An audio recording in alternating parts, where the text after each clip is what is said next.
वक्त से लड़कर जो नसीब बदल दे, इंसान वही जो तकदीर बदल दे। कल क्या होगा कभी मत सोचो, क्या पता कल वक्त खुद अपनी तस्वीर बदल दे। नमस्कार दोस्तों, स्वागत है आप सभी का आपके अपने YouTube channel Puneet classes Dholpur में। जैसा कि दोस्तों आप सभी को पता है, मैं सीटेट के mock test daily to daily आपके लिए लेके आ रहा हूं। तो आज एक और पर्यावरण पेडागोजी का बेहद इम्पोर्टेंट एनसीईआरटी आधारित एक और मॉक टेस्ट होने वाला है। इन क्वेश्चनों में से दोस्तों आपको एग्जाम के अंदर भी ऐसे ही क्वेश्चन देखने को मिलेंगे और यहाँ से भी क्वेश्चन रिपीट हो सकते हैं। तो आपके लिए ये वाली क्लासेस इम्पोर्टेंट हो जाती हैं। दोस्तों बिना टाइम गवाए शुरू करेंगे, लेकिन दोस्तों जो चैनल पर नए हैं, जिन्होंने चैनल सब्सक्राइब नहीं किया है तो चैनल को सब्सक्राइब कर लीजिए दोस्तों, क्योंकि आपके एग्जाम 21 जनवरी तक डेली आपको मॉक टेस्ट दिए जा रहे हैं। ठीक है, तो आप इस वीडियो को शेयर करके चैनल को सब्सक्राइब कर लीजिए। तो बिना टाइम गवाए शुरू करते हैं। और हाँ, जो टेलीग्राम ज्वाइन नहीं किया है, टेलीग्राम भी ज्वाइन कर लेना, लिंक डिस्क्रिप्शन में दे रखी है। चलते अपने क्वेश्चनों की तरफ। आपके क्वेश्चन आपके स्क्रीन पर दोस्तों इंपोर्टेंट क्वेश्चन होने वाले हैं, एनसीईआरटी बेस्ड क्वेश्चन है। ठीक है, निम्नलिखित में से किस वर्ग में प्रोटीन की प्रचुरता है? प्रोटीन की जो मात्रा है निम्नलिखित में से किसमें ज्यादा है? आपके ऑप्शन दे रखे हैं, सेब, दही, मांस, दूध, आम, गाजर, अंडा, मटर, मछली या सोयाबीन, चना, मक्का। दोस्तों आप सभी को पता है जो सबसे ज्यादा प्रोटीन पाई जाती है मांस में पाई जाती है, मछली में पाई जाती है, और दलहन और तिलहन पौधों की बात करें तो सोयाबीन, चना और मक्का में पाई जाती है। ठीक है, लेकिन दोस्तों आप देख रहे होंगे कि मांस के साथ सेब और दही आ रहा है, ठीक है, और मछली के साथ दोस्तों अंडा और मटर आ रहा है, जो कि दोस्तों प्रोटीन इतनी मात्रा में नहीं देते। ठीक है, लेकिन दोस्तों सोयाबीन, चना और मक्का तीनों में प्रोटीन की मात्रा सबसे ज्यादा होती है। तो ऑप्शन डी इसका राइट आंसर हो जाएगा। मतलब कि प्रोटीन की प्रचुरता किसमें सबसे ज्यादा होगी? सोयाबीन, चना और मक्का, तीनों ऐसे प्राकृतिक तत्व हैं दोस्तों जो सबसे ज्यादा प्रोटीन देते हैं। तो ऑप्शन डी इसका राइट आंसर हो जाएगा। अगले क्वेश्चन की तरफ चलें दोस्तों। अगला आपकी स्क्रीन पे, आई होप आपको अच्छे से समझ में आ रहा होगा। जल जनित रोग है, जल जनित, जल के द्वारा, दूषित जल के द्वारा रोग कौन कौन से होते हैं पहले मैं आपको बता दूं थोड़ा सा। तो जल जनित रोग होते हैं दोस्तों हैजा, टाइफाइड, अतिसार, पेचिश और पोलियो। ठीक है, तो आपको तो आंसर पता चल ही गया होगा। आपको एक बार और बता दूं, मैं सब चीज लिख नहीं सकता, आप सुनने की कोशिश किया करो। ठीक है, हैजा, ठीक है, कौन सा? हैजा, टाइफाइड, अतिसार और पैचिस और पोलियो। ठीक है, तो आपको ऐसे याद रखना है। आपके ऑप्शन दे रखे हैं, रक्ताल्पता, छोटी माता, अतिसार और मस्तिष्क ज्वर। तो मैंने बता दिया, हैजा, टाइफाइड, अतिसार, पेचिस और पोलियो किससे जल जनित रोग होते हैं। तो ऑप्शन सी इसका राइट आंसर हो जाएगा। ठीक है, सेकंड का राइट आंसर क्या हो जाएगा? Option C. अगले क्वेश्चन की तरफ चलें। अगला आपकी स्क्रीन पर दोस्तों, रुकिए, हाँ क्या रुको, एक मिनट रुको। निम्नलिखित में से कौन सा असंचरणीय रोग है? आपके ऑप्शन दे रखे हैं, मधुमेह, रोहिणी, जलांतक, कसरा। असंचरणीय रोग जो एक दूसरे को फैले नहीं, यानी एक दूसरे को छूने से या फिर उसके साथ बैठने से, उसके साथ रहने से रोग जो फैलता नहीं है उसे असंचरणीय रोग कहते हैं। संचरणीय रोग होता है जो एक दूसरे को देखने से, छूने से फैल जाए। ठीक है, तो आपके ऑप्शन दे रखे हैं, मधुमेह, रोहिणी, जलांतक और कसरा। क्या दोस्तों रोहिणी रोग होता है दोस्तों? वो होता है खुजली वाला, यानी कि गले के अंदर दोस्तों सूजन हो जाती है। अगर आप उस रोग को देख लोगे ना तो आपको भी हो जाएगा, ऐसा माना जाता है, जैसे डिप्थीरिया रोग भी कहते हैं। तो ये तो संचरणीय रोग है। ठीक है, जलांतक रोग दोस्तों जलन होती है, अगर एक के जलन हो रही है ना तो दूसरे अगर उससे टच कर देगा तो उसके भी जलन होना स्टार्ट हो जाती है, तो जलांतक रोग भी नहीं होगा। ठीक है, खसरा दोस्तों बच्चों को होता है, अगर एक बच्चा का रोग खसरा है दूसरा उसके पास आ गया तो उसको भी 100% हो जाएगा। ठीक है, लेकिन तो मधुमेह आपने सुना होगा, शुगर की जो बीमारी होती है दोस्तों मधुमेह, तो क्या आपने कभी सुना है कि उसको छूने से उसको शुगर हो गई? ऐसा कभी नहीं होता। ठीक है, तो ऑप्शन ए इसका राइट आंसर हो जाएगा। अगर आपको अच्छे से समझ में आ रहा है तो वीडियो को लाइक करना ना भूलें।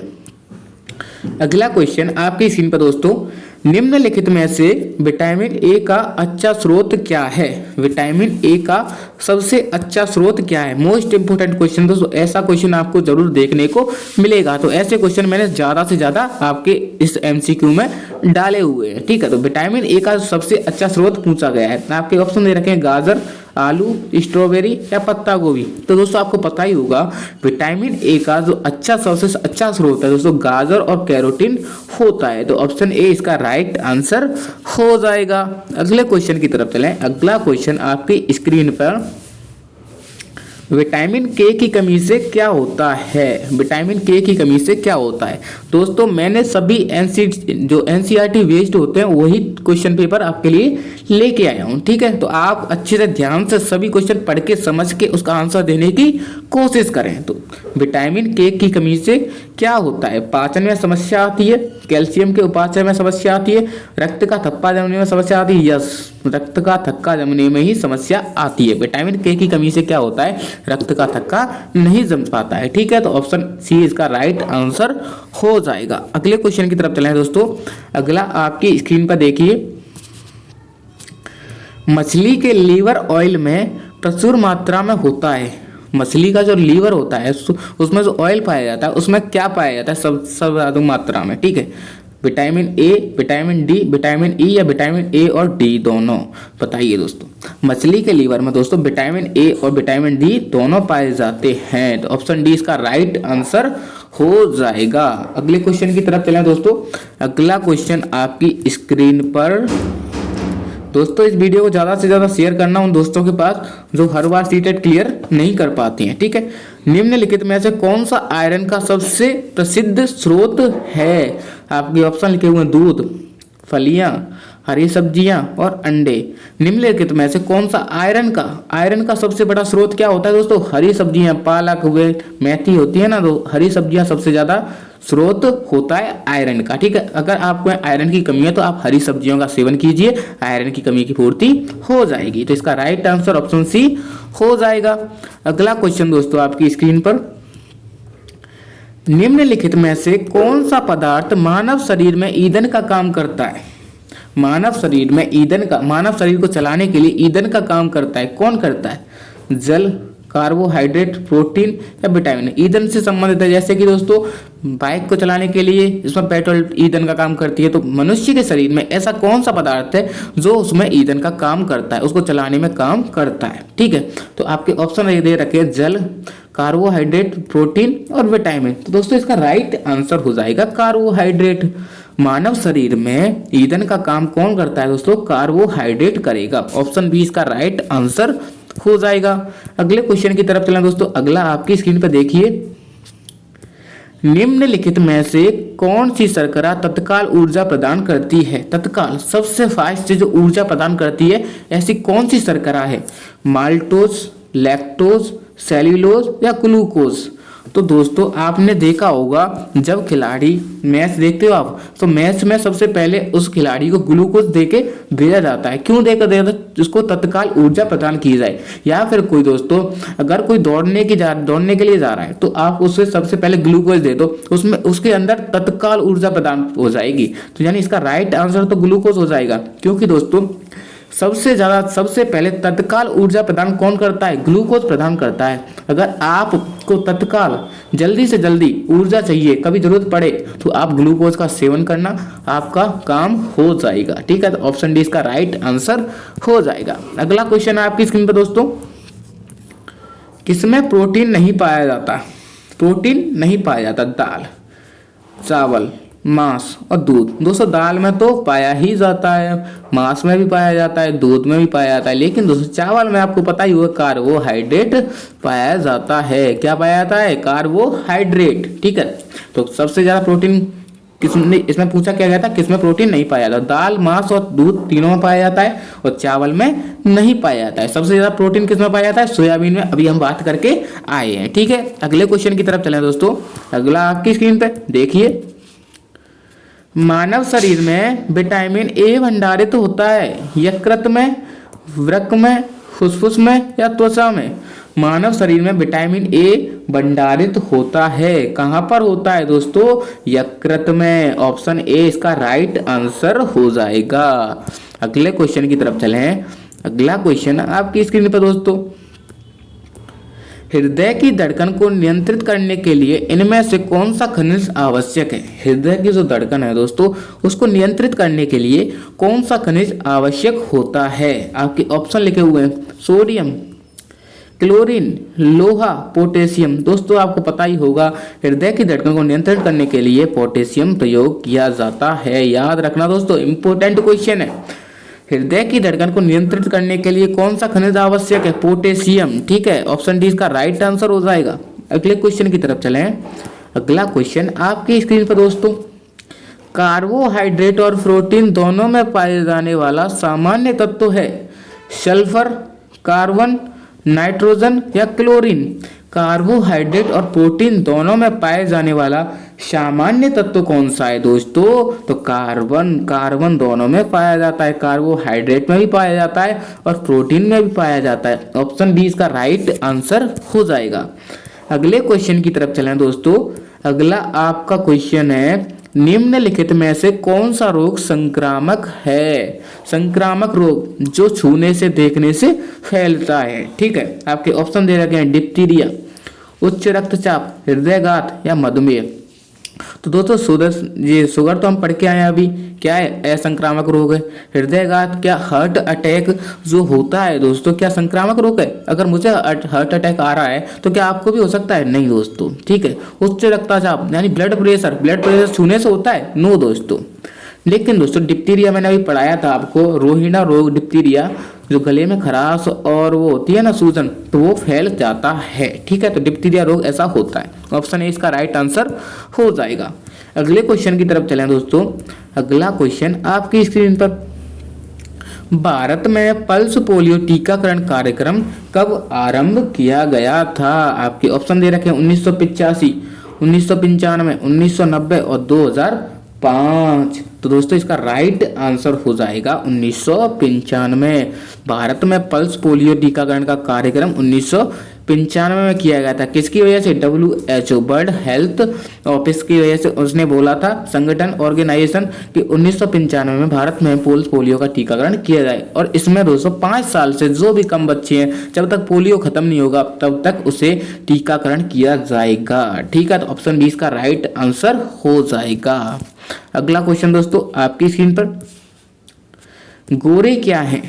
आपका इंपोर्टेंट क्वेश्चन दोस्तों, छोटा क्वेश्चन है लेकिन सबसे इंपोर्टेंट क्वेश्चन है। गोरे क्या है? नदी है, पहाड़ी है, दो अक्षांशों के बीच का स्थान है या दो देशांतरों के बीच का स्थान है? तो दोस्तों गोरे हैं दो देशांतरों के बीच के स्थान। दो देश के बीच गोरा इंसान, आप ऐसे याद रख लेना, दो देश के बीच गोरा इंसान। ठीक है, तो ऑप्शन डी इसका राइट आंसर हो जाएगा। गोरे दो देशांतरों के बीच के स्थान को कहा जाता है। ठीक है, तो ऑप्शन डी इसका राइट आंसर हो जाएगा। इंपॉर्टेंट क्वेश्चन दोस्तों पूछा गया है। अगला क्वेश्चन है आपकी स्क्रीन पर दोस्तों, देखिए, निम्न में से कौन सा पर्वत बलित पर्वत का उदाहरण नहीं है?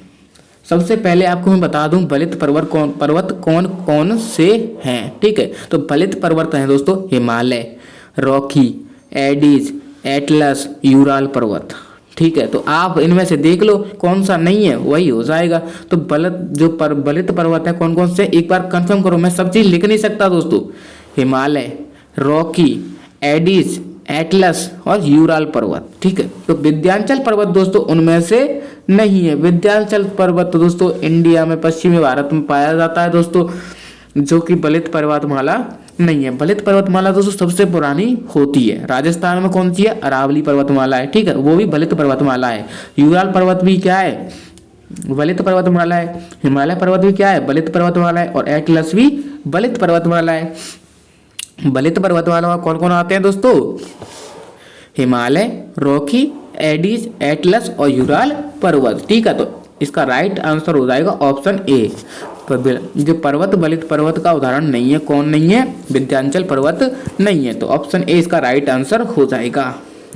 दोस्तों आप सोच रहे होंगे कि ये क्वेश्चन 3 फिर से स्टार्ट हो गया। दोस्तों मैंने 15 क्वेश्चन के सेट बनाए थे, लेकिन दोस्तों मैं एक ही क्लास में 30 क्वेश्चन आपको दे रहा हूँ, इस वजह से इस क्वेश्चन में थोड़ा बहुत चेंज आ गया है। बन्नी घास स्थल किस क्षेत्र में पाया जाता है? बन्नी घास इंपोर्टेंट क्वेश्चन है दोस्तों, बन्नी घास से संबंधित पहले भी क्वेश्चन पूछा गया था। पश्चिमी घाट में, उत्तराखंड में, जम्मू कश्मीर में या कच्छ के रण में? तो इंपोर्टेंट क्वेश्चन है दोस्तों, याद करके देखो, ये थक लेना। बन्नी घास पाई जाती है दोस्तों गुजरात के कच्छ के रण में। कहां पर? गुजरात के कच्छ के रण में। कच्छ का रण कहां पर है? गुजरात में। ठीक है, तो ऑप्शन डी इसका राइट आंसर हो जाएगा। अगले क्वेश्चन की तरफ चलें दोस्तों। अगला क्वेश्चन आपकी स्क्रीन पर देखिए, ओजोन परत संरक्षण के लिए विश्व का पहला सम्मेलन कौन सा है? यानी कि दोस्तों जो ओजोन परत है उसके संरक्षण के लिए विश्व का पहला सम्मेलन कौन सा किया गया था? वियना सम्मेलन, पृथ्वी सम्मेलन, स्टॉकहोम सम्मेलन या मॉन्ट्रियल प्रोटोकॉल? तो दोस्तों आपको बता दूं, सबसे पहले हुआ था वियना सम्मेलन। वियना सम्मेलन 1985 में किया गया था। ठीक है, लेकिन दोस्तों आपको बताऊं ओजोन परत के संरक्षण के लिए जो वियना सम्मेलन किया गया था, कब किया गया था? 1985। और ये 1988 में, कब दोस्तों? 1988 में 196 देशों में, कब दोस्तों? 196 देशों में शामिल किया गया था। ठीक है, 196 देशों में लागू किया गया था। 1985 में वियना सम्मेलन शुरू किया गया। किस लिए किया गया? ओजोन परत के संरक्षण के लिए विश्व का पहला सम्मेलन कौन सा था? वियना सम्मेलन, ओजोन परत के संरक्षण के लिए। ठीक है, 1988 में लागू किया। इंपॉर्टेंट है, याद रखना दोस्तों। अगले क्वेश्चन की तरफ चलें दोस्तों। अगला क्वेश्चन आपके स्क्रीन पर देखिए, वायुमंडल का प्रमुख स्तर जो पृथ्वी तल के नजदीक है। वायुमंडल का प्रमुख स्तर जो पृथ्वी तल के नजदीक है। इंपॉर्टेंट क्वेश्चन दोस्तों, आपको ऐसा क्वेश्चन देखने को जरूर मिलेगा। आपके वायुमंडल के 5 परतों में विभाजित है। ठीक है, फर्स्ट कौन सा है दोस्तों? क्षोभ मंडल। ठीक है, सेकंड कौन सा है दोस्तों? समताप मंडल। कौन सा? समताप मंडल। थर्ड कौन सा है दोस्तों? मध्य मंडल। कौन सा दोस्तों? मध्य मंडल। और चौथा कौन सा है दोस्तों? आयन या बहिर्मंडल। ठीक है, आयन या बहिर्मंडल। ठीक है, और एक होता है सो बाह्य मंडल। कौन सा दोस्तों? बाह्य मंडल। तो दोस्तों सबसे नजदीक कौन सा होगा? क्षोभ मंडल। आप ऐसे ही क्रम से याद रखना। ठीक है दोस्तों, ऑप्शन बी इसका राइट आंसर हो जाएगा। पृथ्वी तल से नजदीक कौन सा हो जाएगा? क्षोभ मंडल। ठीक है, ऑप्शन बी इसका राइट आंसर हो जाएगा। अगला क्वेश्चन दोस्तों आपकी स्क्रीन पर देखिए, सूर्य से निकटतम ग्रह कौन है? सूर्य से निकटतम ग्रह बुध, बृहस्पति, शुक्र या मंगल? सबको पता होगा तो सूर्य से निकटतम ग्रह कौन है? बुध। सबसे धीमा गति से चक्कर कौन लगाता है? शुक्र। ठीक है, तो शुक्र, बुध इसका राइट आंसर हो जाएगा। बुध सबसे निकटतम ग्रह है। ठीक है, तो ऑप्शन ए इसका राइट आंसर हो जाएगा। अगले क्वेश्चन की तरफ चलें दोस्तों। अगला आपकी स्क्रीन पर देखिए, निम्न में से कौन सर्वाधिक उत्पादक परिस्थिति तंत्र है? निम्न में से कौन सा सर्वाधिक उत्पादक परिस्थितिकी तंत्र है? यानी परिस्थितिकी तंत्र वर्षा के लिए सबसे सहायक कौन कौन है? टुंड्रा, उष्णकटिबंधीय वर्षा वन, सवाना या मरुस्थल? टुंड्रा एक वन का प्रकार है दोस्तों, लेकिन दोस्तों बरसात करवाने के लिए सबसे जो उत्पादक जो वर्षा वन है दोस्तों कौन सा है? उष्णकटिबंधीय वर्षा वन है। उष्णकटिबंधीय वर्षा वन में कौन कौन से आते हैं दोस्तों? शीशम, रबर और सिनकोना। कौन कौन से? शीशम, रबर और सिनकोना। ये दोस्तों घने, ज्यादा घने वन नहीं होते, कम घने वन होते हैं। ठीक है, उष्णकटिबंधीय वर्षा वन, इसका राइट आंसर ऑप्शन बी हो जाएगा। ठीक है, अगले क्वेश्चन की तरफ चलें दोस्तों। अगला क्वेश्चन आपकी स्क्रीन पर देखिए, निम्नलिखित में से कौन सा वृक्ष जैविक कीटनाशक का उत्पादक है? नीम, देवदार, चीड़ या ओक? तो दोस्तों आपको सबसे पहले पता होगा कि गांव में आपने देखा होगा अपने गेहूं को सुरक्षित रखने के लिए दोस्तों नीम की पत्तियां उसमें डाल दी जाती हैं। किस लिए? कीटनाशकों का नष्ट करने के लिए। तो सबसे जैविक कीटनाशक कौन सा हो जाएगा? नीम। ऑप्शन ए इसका राइट आंसर हो जाएगा। याद रखना दोस्तों, इंपोर्टेंट क्वेश्चन है। ठीक है, अगले क्वेश्चन की तरफ चलें। अगला क्वेश्चन आपकी स्क्रीन पर दोस्तों, निम्नलिखित में से कौन द्वितीय श्रेणी का उपभोक्ता है? हाथी, शेर, बकरी और सांप? द्वितीय श्रेणी का उपभोक्ता होता है दोस्तों सबसे ज्यादा मांसाहारी। तो मांसाहारी कौन है दोस्तों? शेर। तो ऑप्शन बी इसका राइट आंसर हो जाएगा। द्वितीय श्रेणी का उपभोक्ता कौन हो जाएगा? शेर, मांसाहारी। ठीक है, अगले क्वेश्चन की तरफ चलें दोस्तों। अगला क्वेश्चन है आपका, मानसूनी वन पाए जाते हैं। मानसूनी वन कहाँ पाए जाते हैं? यहाँ वर्षा सबसे ज्यादा होगी दोस्तों, 70 से 200 सेंटीमीटर। ऑप्शन सी इसका राइट आंसर हो जाएगा दोस्तों। तो आशा करता हूँ, उम्मीद करता हूँ दोस्तों आपके लिए वीडियो हेल्पफुल रही होगी। वीडियो अच्छी लगी है, वीडियो पसंद आई है तो वीडियो को शेयर कीजिए और चैनल पर नए हैं तो सब्सक्राइब कीजिए। ऐसे ही मॉक टेस्ट आपके लिए मैं लेके आने वाला हूँ, तो चैनल को सब्सक्राइब करना तो बनता है। तब तक के लिए bye bye, next mock class के साथ।